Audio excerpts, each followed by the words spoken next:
looking at the bigger picture, looking back, do you guys think that God preordains, plans, foresees these, we could say, catastrophic events happening? If you look at catastrophic, there you go. Thank you. I'm not a wordsmith. I think about Samuel. Yeah. Samuel, how long are you going to sit here and mourn, seeing that I've rejected Saul? I think Samuel had this strong, he's sitting there crying. He's hurt because he has this strong, he felt like that was his doing, I think. He's the one that set Saul in, and then it's like God pulls the rug out from underneath him. And then, and David says, all the days of my appointed time were written before every one of them came to pass. So scriptures like that, looking back, taking it a step deeper theologically, if we may, do you think that God foresees, preordains, plans these kinds of events? Do you think this is on purpose? Are you looking at me? Yeah, I'm looking at all of y'all. I'm asking because we know that let me second it with this and to help the question. Romans chapter 8, all things work together. Yeah. Does that mean all things were preordained? I've heard my dad say many times, if God didn't send it, he'll still use it. And I think that's a powerful statement. But did God send it, or did he not send it? Was it here's what we did. This is my opinion. It doesn't matter the problem. We said yes to the purpose. And we said yes, my opinion, before we arrived. We didn't get here and say yes to the purpose. We said yes to the purpose in eternity.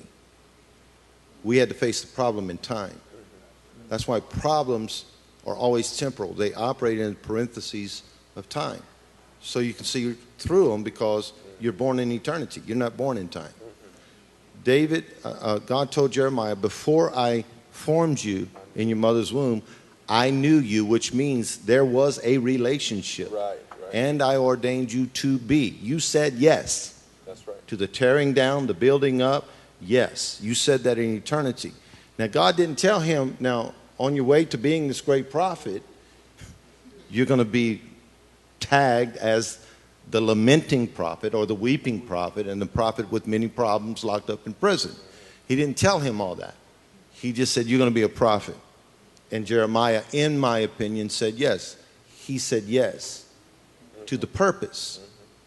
And I think this is the most powerful thing. We must understand the yes. That when we said yes, that was huge. That's right.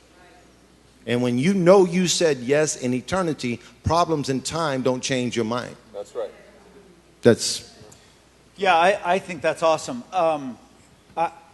I've got a simpler mind than that. And so here's the way I think of it. I think I was born on a pig farm. I got no choice. And so, all right, I think in heaven, God's perfect will is fully expressed. Nobody's sick. Nobody's depressed. Nobody's lonely. Nobody needs a physician. Nobody's rushing to the doctor right now. Nobody's getting their heart broken by somebody that said they loved them. Nobody's being raped. Nobody's being misused. Nobody's being taken advantage of. Heaven is awesome. Earth is not heaven. Right. Okay, the purpose of earth is not the same as heaven. Here on the earth, we do have God's will. But intermingled with that, we have Satan's plan. Intermingled with that, we have human volition. That's choice. Intermingled, I learned that word. Okay. Intermingled with that, we have bad ideas. That's why we have a free press and a free society. So we can debate ideas and try to figure out who's got a good idea, who's got a bad idea, who's right, who's wrong. And we debate that in the newspaper and on CNN, and we debate it. And the theory is that here in an earthly environment, the best ideas will come to the surface and be used, and we'll all be better off. Okay, so that's why we have freedom of the press. And that's why we have freedom of religion. So people can give their best argument, and may the best pitch win. And we also have natural law here. So here, if you drive to church 100 miles an hour with no safety belt, and you drive into a tractor-trailer truck coming at you going 60 miles an hour, the impact will be 160 miles an hour, and you get to go to heaven. Maybe. All right, depending on who you like. Heaven is very political. Everybody that gets in, it's all contingent on who they know. Okay, so here on earth we have natural law. Here on earth we've got bad ideas. Here on earth we've got human volition. Here on earth we've got Satan's plan. But that's why when the kingdom of heaven comes upon us, we get delivered. When lordship dominates us, we don't have our own volition exercising bad ideas anymore. See, we teach the Bible to eliminate bad ideas and get good ideas. We have miracles. That's overcoming natural law and having a supernatural infusion to correct what natural law is creating, a sickness or disease or whatever. All right, so there is this dynamic inside of all of us humans that gives us a perfect opportunity to choose. All right, and we create most of the suffering that has occurred by all the people on this platform happen because of other people's responses. Human beings cause more suffering amongst human beings than the devil and natural law combined. All right, because we hate one another, because we punish each other, we add load to one another. Now, Gayle and I went through a horrible thing that was the product of me going through a sad situation years ago. All right? And the Holy Spirit graciously worked it through. It was the church's human response to that that created our crisis. It was not God's thing that created our crisis. It was human response that created our crisis. It's human response that created our loss. Now, I don't blame them because they're human like I'm human. Right. And so we're all human. But it taught me I don't want to add a load of burden to anybody else. I don't want to make their life worse. And somebody will say, yeah, but don't you know what they did? And then I say, hey, my righteousness is just as filthy rags. I thank God for every day of victory and life. And so although they did what they did, and there are going to be consequences for that, just the way the world's set up, I'm not going to impose consequences. I'm not the district attorney, and I don't work for the county jail. And so I'm not going to impose those consequences. I'm going to do all I can to lift their burden. And you know what I typically do? I go to my office and write them a check. Yeah. Because that lifts a burden while other people are trying to take their stuff. Yeah.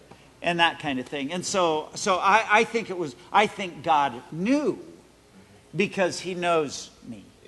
But I don't think God planned it. I think it's just the course of human events, and God has vibrantly intervened with all these courses of human events. I think God having a place, things set, it's like seeing the sprinkler system and the fire extinguishers on the wall is almost proof that there was a plan for fire to happen in this building.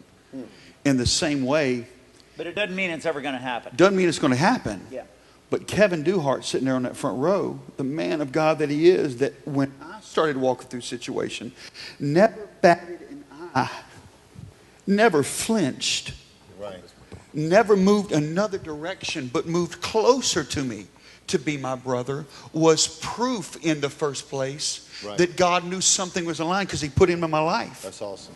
Jacob D is sitting right there, raised and discipled and walking with me the years that he was doing. As things came around, immediately the step that he made that could have been that detracting force, but being what he was the proof automatically that God had a plan in place for the things that would happen. Yeah. And those people that he's raised around us, I think, are proof that God was ready for something to happen. Whether or not it came into being was still yet to be seen, but God had planned for the process by what he had placed around us.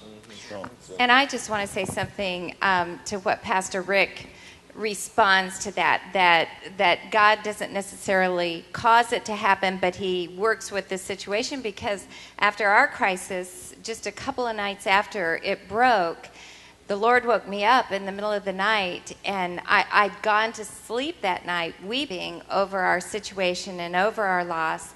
And what he spoke to me was, trust me, I have tremendous purpose in this for you.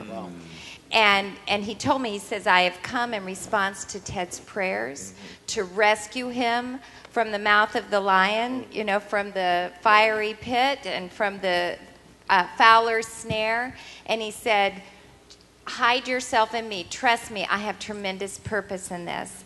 And so just a week later, when we were separated from our church and our city, and we were actually in Florida, just on a beach it was a desolate place for us. It wasn't a vacation.